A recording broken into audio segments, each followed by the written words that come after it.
Hello, good afternoon. This is Luis Bruno with Remax Savannah here in Georgia. I am a real estate agent now, full-time, and I want to share with you guys my experience on my very first year. This is month number 7, but I want to touch certain points.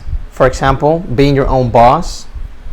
How hard is it to get out of your comfort zone if you're used to, not to always being told what to do? For example, let's start with that. For example, I got out of the military and became a real estate agent, right? In the military, I spent 6 years receiving orders from people. They told me what to wear, where to show up, at what time do I have to show up, and then once I got there, they told me, hey, this is what we're gonna do, and then you just do it. You just follow instruction. You do what you're told to do, period. That's it. So I went from living with my parents to being in the military for 6 years, from 20 to 26. Now I'm 27, and now for the first time, I'm on my own 100%. So I don't have anybody telling me what to do. I don't have anybody holding me accountable for my schedule.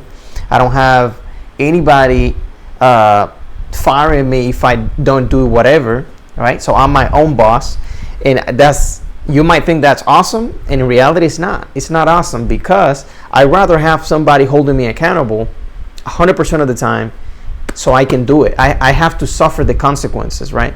And you might think that you're going to be a real estate agent just so you can be your own boss, and you will realize how bad of a boss you are. You will realize how stupid was the idea. Like, if you actually think about the top people in their industries, let's say Floyd Mayweather, Conor McGregor, Michael Jordan, Mike Trout in baseball, Tiger Woods, the best musicians, the best business people, they always have coaches. They have somebody holding them accountable.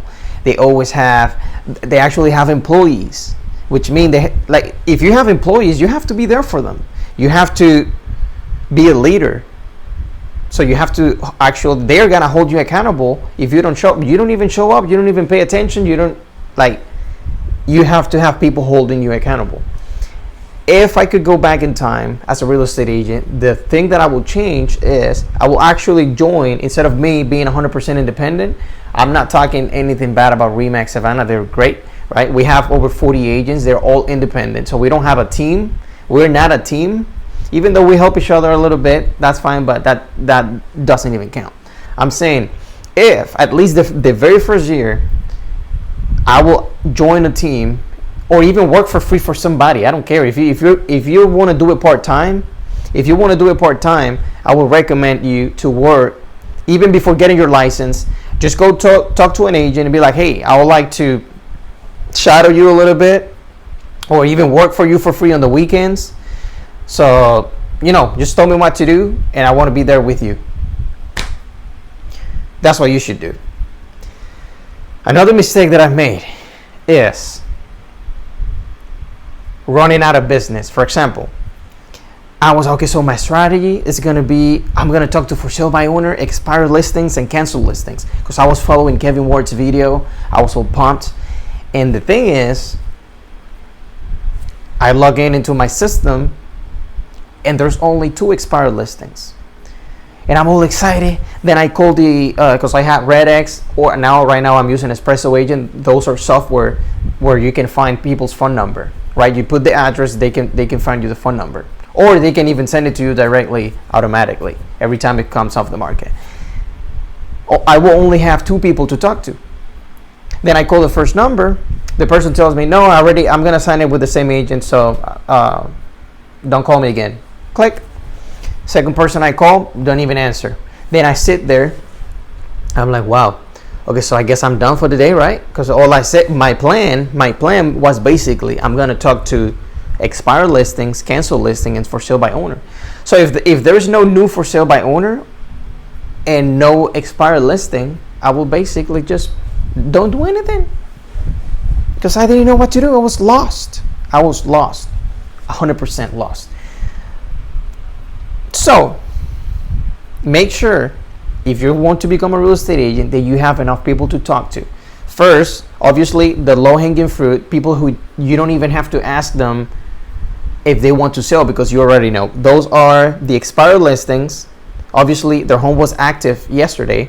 Now it's off the market. I don't have to ask you if you want to sell, because you probably want to sell, most likely. Even if you say no, okay, so you're going to tell me that if someone offer you a really good offer, you will say no? Of course I will say yes. Okay, cool. So you want to sell. So expired listings, for sale by owners, and cancel. Those are the low-hanging fruit. After that, what do? You follow up with previous leads. After that, what do? You have to circle prospect. For example, you pick a neighborhood. If you don't have the phone numbers, you can go door knock, talk to people. It's going to take you some time. And if it's raining a lot, you're probably not going to do it. So on the phone, you can get more contacts. But it's not as efficient as going in person and talk to them. Make sense? So, wow.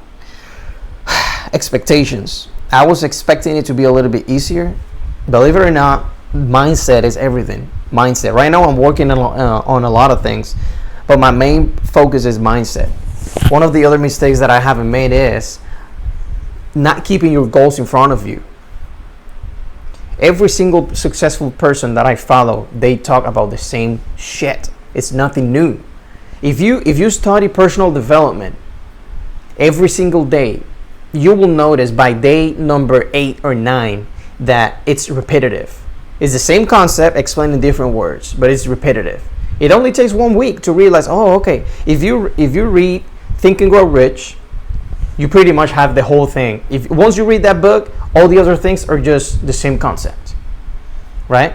You can read book like The Slight Edge. You can read book The Magic of Thinking Big. Right now I'm reading this book, actually. Talent is Overrated. But the thing is, you will realize that it's repetitive. And guess what? It sounds cheesy, and it's fucking true. It is the truth. When you keep your goals in front of you, when you put the work in every single day, day in and day out, you will see the results. And it was hard for me to realize that I have to talk to people every single day. No matter if the first 3 people that you get in touch with, they tell you to fuck off, right?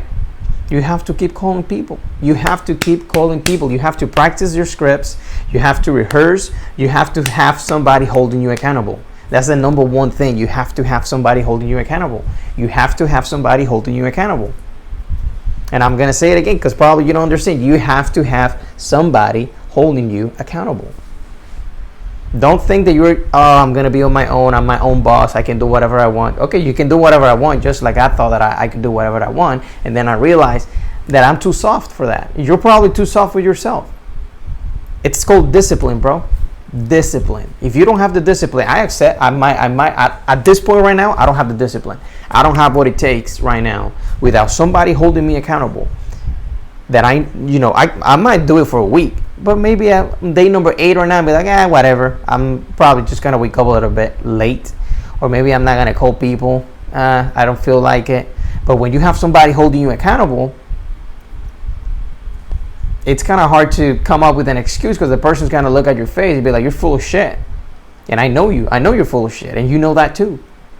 And that's when you'll be like, okay, and then you have to go back and put in the work.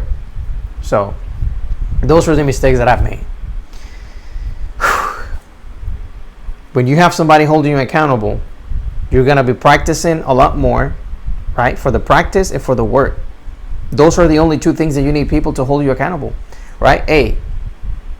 Practice and rehearse and train. Training, bro. I'm telling you. Don't do the stupid shit that I've done. Because it's not cool. I mean, it might sound cool when you're not doing it because you're relaxed. You're like, okay, I remember when I used to work at blank, and now I get to do this. I get to pick whenever day I want to work. And then you realize that you're getting broken, okay? So, anyway, just wanted to share that with you. I'm going to repeat myself again. with the accountability. That's the number one mistake and the number 10th mistake. Accountability and focus. Practice, drill, and rehearse. And you need an accountability partner for that to make sure that you're doing it. And the actual work, you need an accountability partner to do that. Take care.